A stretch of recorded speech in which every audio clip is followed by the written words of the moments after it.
Previously on the Ron Van Dam Show. Excuse me. And if I'm having a shitty day, I'll make sure you do as well. No urine test, nothing. They're getting into something they have no idea, contorted into a donut. And now, today's episode of the Ron Van Dam Show. On the air everywhere, this is New England Broadcasting. Welcome to the Ron Van Dam Show. Hold on tight. Things can get a bit weird, if you like that sort of thing. Are you holding on tight? Whatever. Yeah, whatever.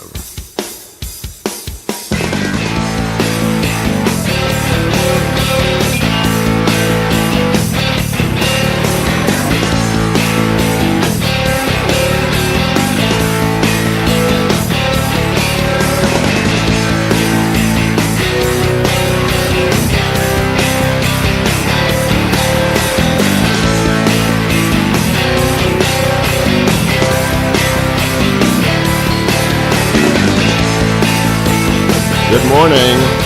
Good morning, good afternoon, good evening, good night. It's the Ron Van Dam Show. Really?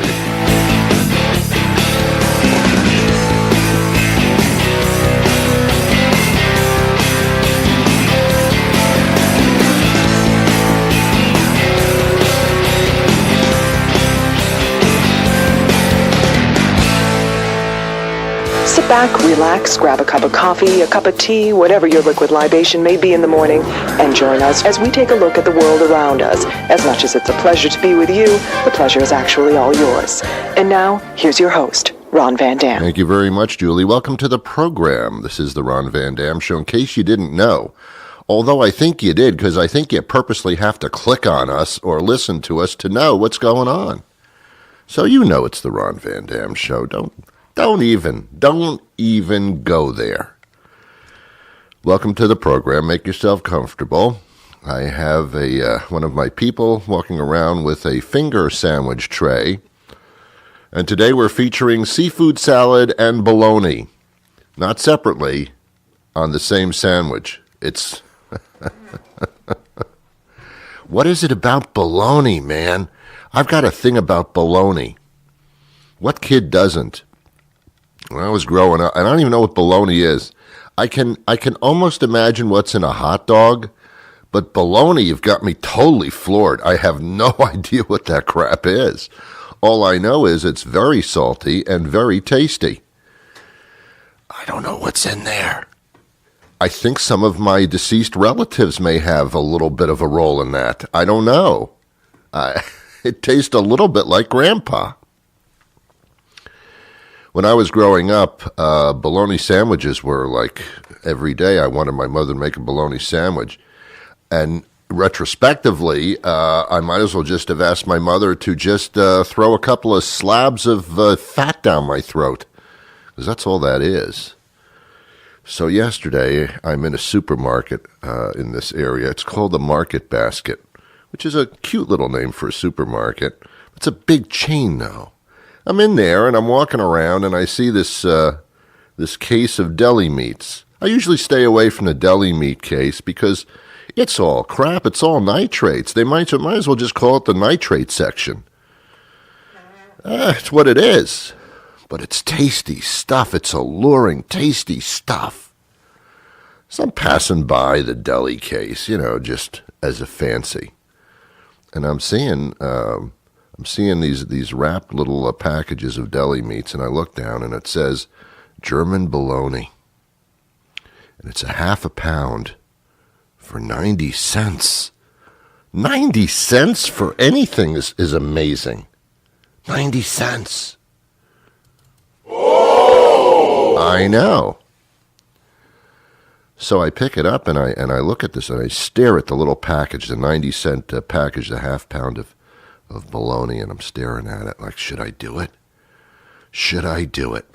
And then I get into this thing that I think you get into as well. This is where we bond. I have two shoulders on my body. There's a shoulder on my right. There's a shoulder on my left. And I've seen this in the movies, but I didn't know it was real. All of a sudden, my shoulders start arguing with each other. There's a little man sitting on my left shoulder. I can see him. And there's a little man sitting on my right shoulder. The one on my left is dressed like an angel, like a lovely, lovely angel. The little man on the right of my shoulder is dressed like the devil, has a pitchfork in one hand and a piece of bologna in the other. And I don't know what to do. And then my shoulders start arguing with each other. They're having an argument that's unbelievable. My body parts are in conflict. The angel side, the left side, is saying, Ron, you can't have that. You must eat properly and wonderfully and save the world with your harmonious love and understanding, and a piece of bologna can destroy you. It's evil. It's terrible. And then my right shoulder says, eat the bologna. You only live once if I let you live that long. Eat the bologna. It's full of wonderful nutrients and chemicals. It could kill you, but I love death. Oh, my shoulders are arguing. And my left shoulder saying, don't do it, Ron. Don't do it for the love of the children. Don't do it for society. You have such an integral part in society, and you must be free and clear and healthy and wonderful and love and prospers. And bologna is the Antichrist. It's horrible. It was created by the devil. And my right shoulder says, yes, I created bologna, but look, you only live once, Ron. Eat the bologna. Eat tons of bologna. That's fantastic. Life is nothing but a piece of bologna, just sliced in different thicknesses. Other than that, enjoy, and then drink alcohol until you can't move anymore and the room is spinning, and take all kinds of terrible things and put it in your body. I am the devil, and I promote this type of horrible stuff.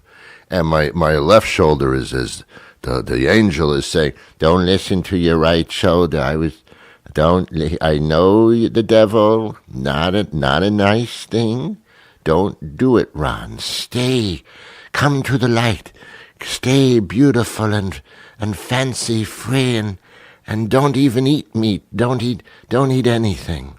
Only have the juices of the gods.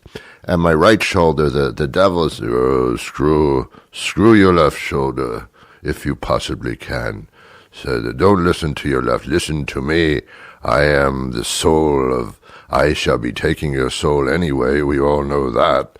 You're not going to heaven. You screwed that up when you were like 6 years old, so why even bother? Wow. So it's going back and forth, and I'm staring at the package of bologna, which I still have clasped in my hands, and I must make a decision, because decision time has come. What am I going to do?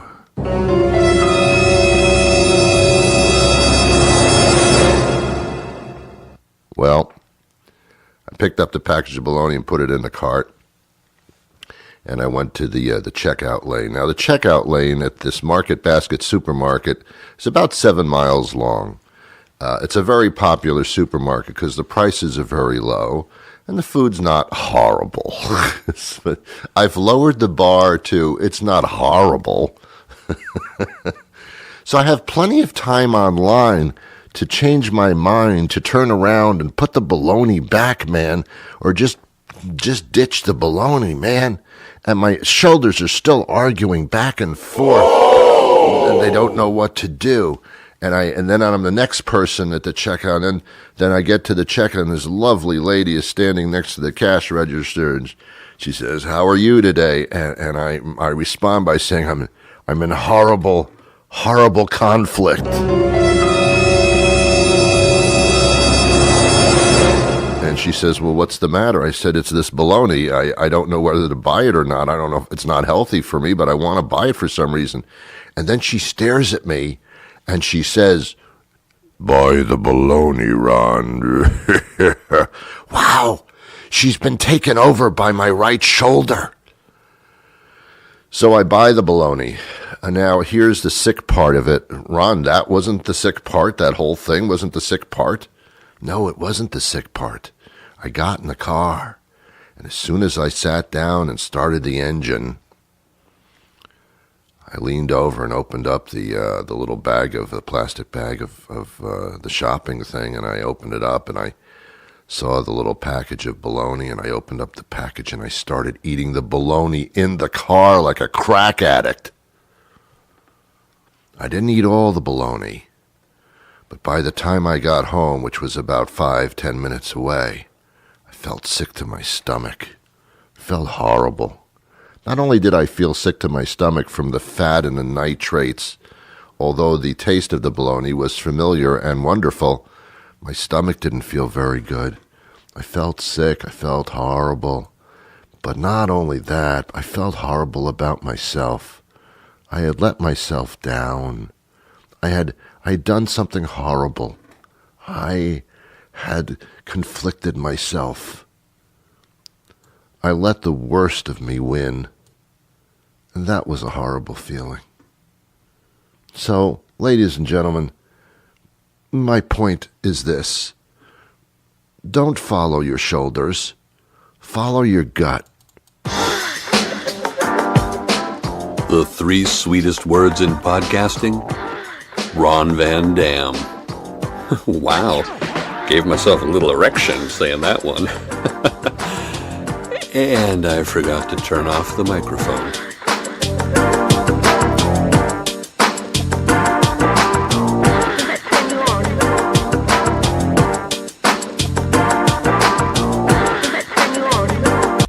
It's okay. Don't worry about it. It's okay. Not a big deal. You are listening to the Ron Van Dam Show. We do this every single freaking weekday. I know. There's over 1,200 episodes to listen to on the Podbean network. They house all these things. And then you can find it on all kinds of outlets, the Amazon Alexa thing, iTunes, TuneIn Radio, SoundCloud, things that I don't even know about. They just start appearing.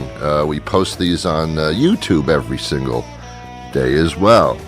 So, and then we're picked up by radio stations syndicated across this great country of ours.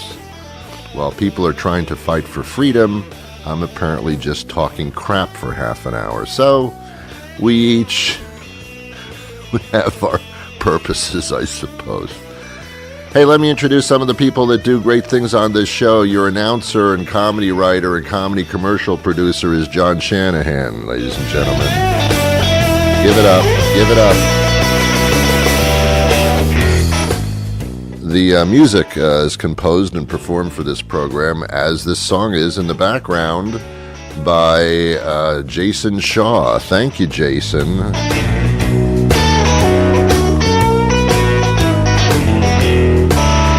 The British lady that you hear at the beginning of the program is also our national talent producer. She books many of the interviews that appear on this program, and her name is Nicole Reed. Thanks, Nicole.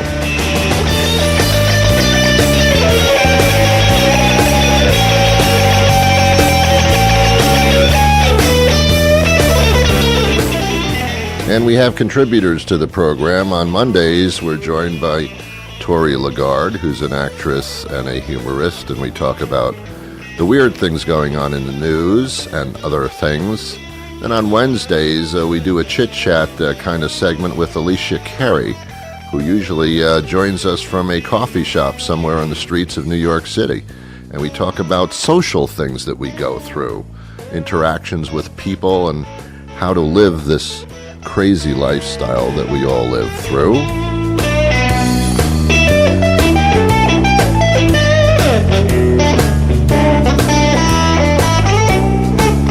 And then there's me, Ron Van Dam, who used to love bologna.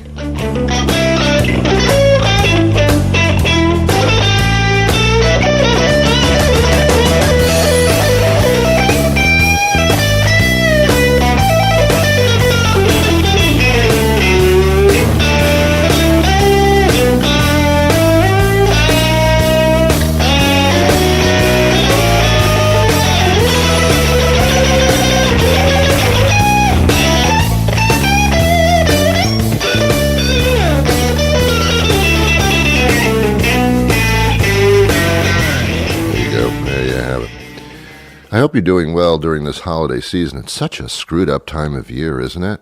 People running around frantically trying to buy things, and it's very odd. It's a very odd thing. You know, we're living. You and I are living through a part of history that no one else has ever really lived through, at least not to this extent. Follow me now. Follow me on Twitter. Actually, I'm on Twitter, but I don't ever go there because that guy in the White House is always taking up all the space on the Twitter thing. I can't get on. He's spending so much time on Twitter. When I go to tweet something or to twat something, it says, "I'm sorry, it's busy. Bozo's using it." So upset. Anyway, speaking of Bozo, which I refer to as Individual One, in such a hot peck of trouble that he's a hot mess, and every lie he's told publicly that he's contradicted with himself publicly is starting to come out. He didn't know about payments, and then you have a tape of him commandeering payments. All the lies are starting to be, and the only people that still like Individual One are the ones that say, "I don't care if he shoots somebody in the middle of Manhattan, I'm still following him." You guys will always be with him, but most people aren't.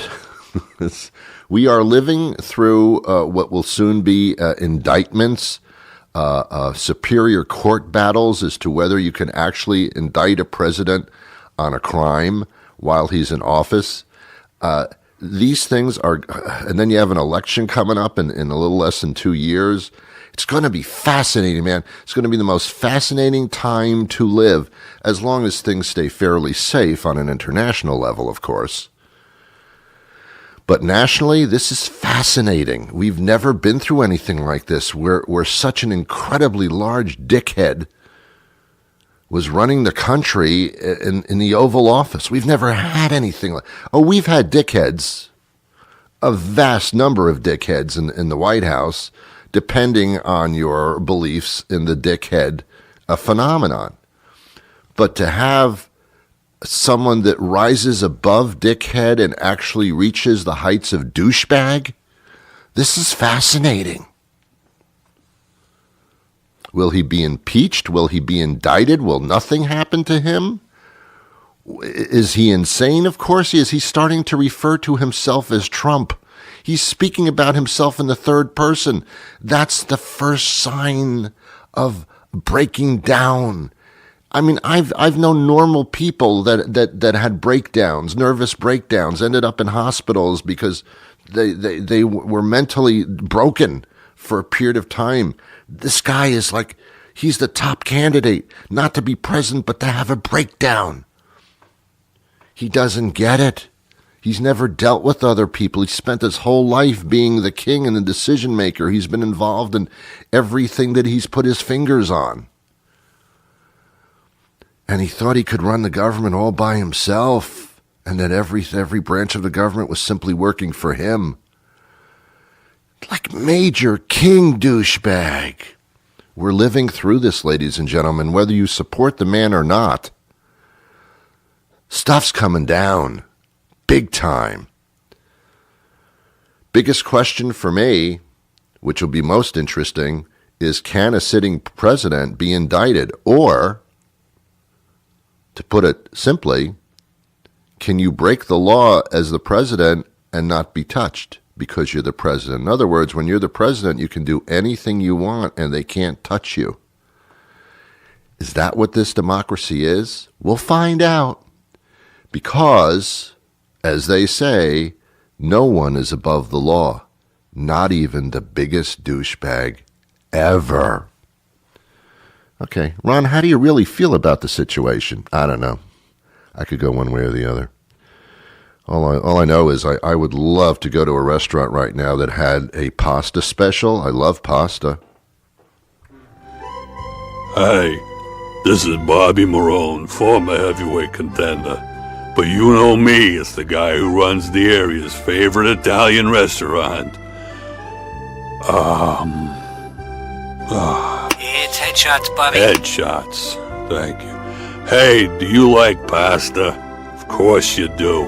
Then you gotta come to Headshots this month for Pasta Lamusa. Pasta Palooza. Pasta Pacula. Pasta Palooza. Pasta Lanusa. Pasta Palooza. Pasta Paducah. Pasta Palooza. Pasta Patchouli. Nice. Pasta Palooza. Pasta Potato. Pasta Palooza. Mr. Potato. Back on track, Bobby. Pasta Palooza. Pasta Fajoule. On the menu, but Pasta Palooza. Patsy Cline. No idea where that came from. Pasta Canunza. Pasta Palooza. Pasta Tallulah. Pasta Palooza.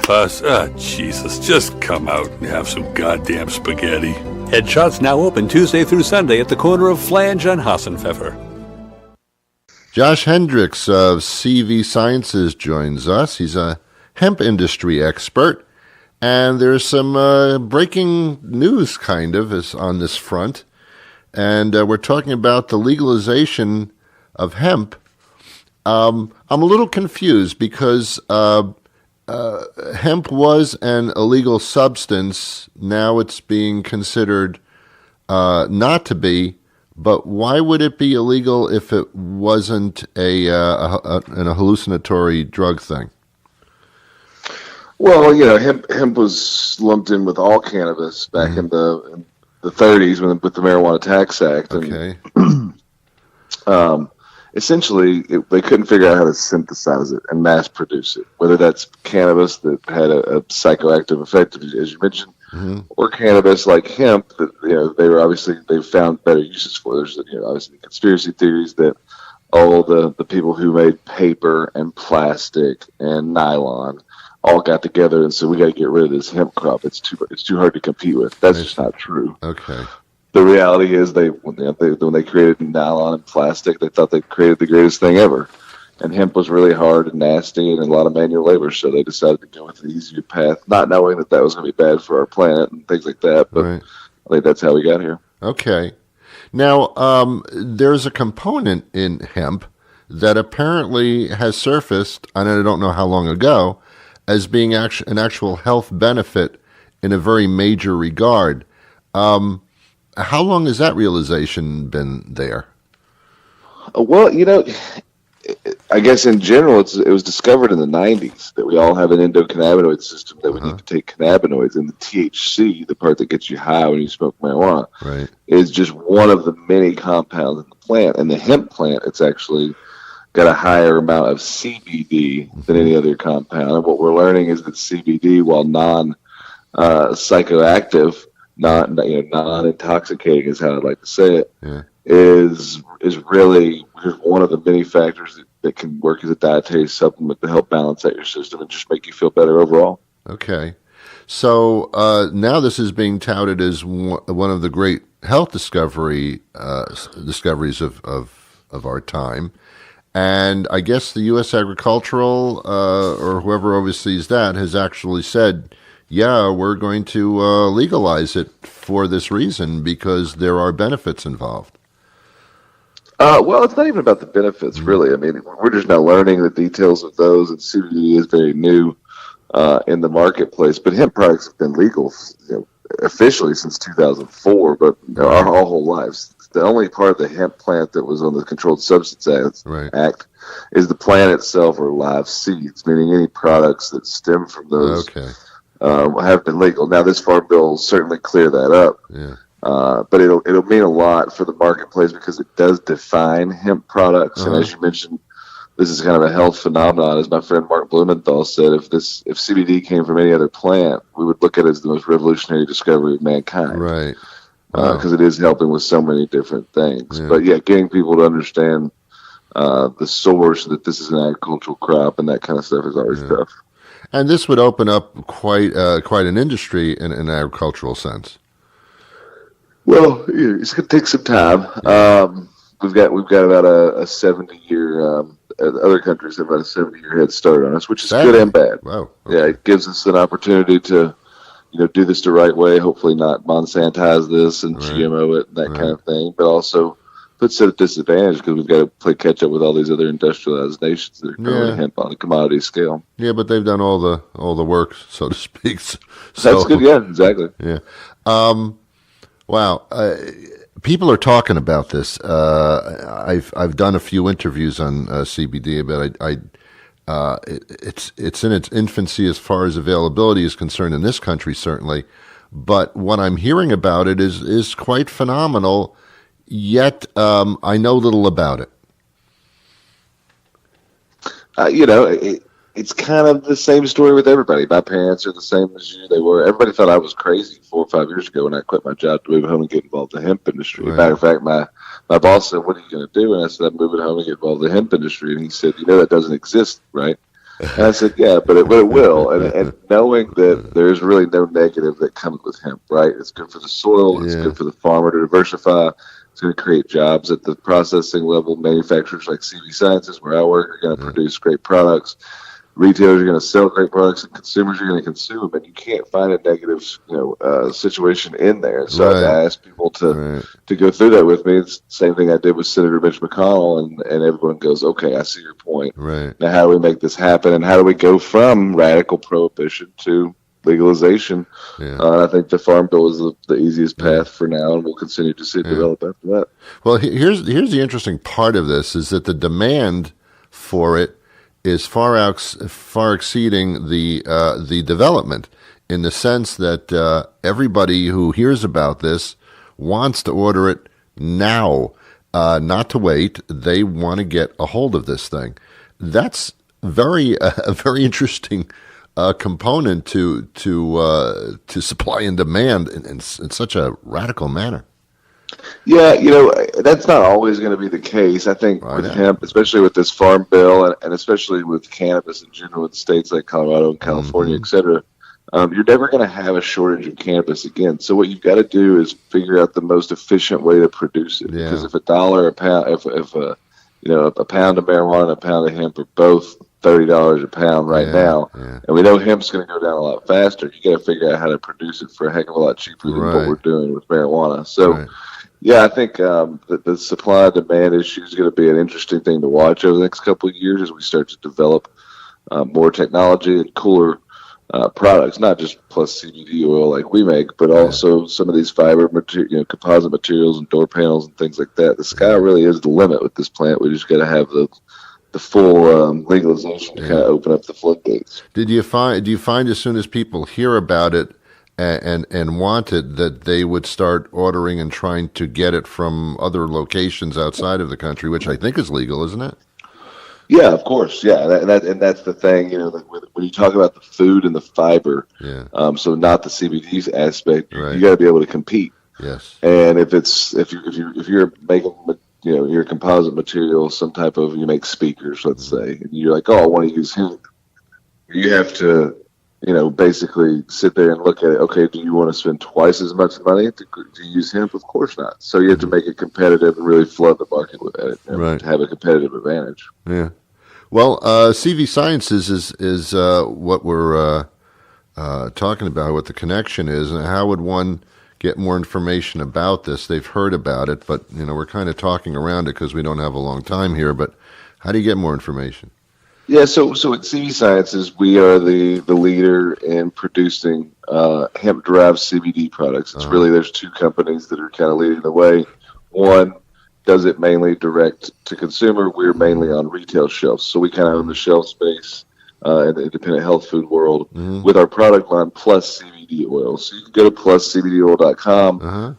You can usually find at your local independent health food store, depending on your location. But you can always go online, and I think those two websites, CV Sciences and pluscbdoil.com, will tell you a lot about the company and what we're doing. We make dietary supplements, obviously, but we're also interested in a lot of other stuff. We're working on organic farming research with Rodale and Patagonia and Dr. Bronner's. We're certainly looking to expand our domestic footprint within the hemp space, and I think people are starting to really see some of the good we're doing in research come to fruition, and it's benefiting everybody, not just us. A rising tide rises all ships. So we truly believe in that, which is why I helped found the U.S. Hemp Roundtable, which if you go to hempsupporter.com, anybody that supports the industry or just wants more information, can certainly check that out. Check out the news section. Sign up with your email so that you get all the emails, and that's really the lead lobbying group for this. And so we're pushing this federal thing, but then we're going to have state by state issues and probably county by county and so on down the line. Right. Just educating people. That's great. I mean, there is such a run against pills these days, and more so to more natural situations like oils, which can be either topically applied or ingested, whatever the case may be. It's going to be quite a phenomenon. Okay, one more time, that website? The last one there was hempsupporter.com. And then for CV Sciences, C as in cat, V as in Victor, sciences, plural.com. And then plus PLUSCBDoil.com is where you can find all of our products. Great. Hey, thanks for your time today. Yeah, thanks for having me. Very cool. Thank you. Have a good one. Okay. See ya. Bye-bye.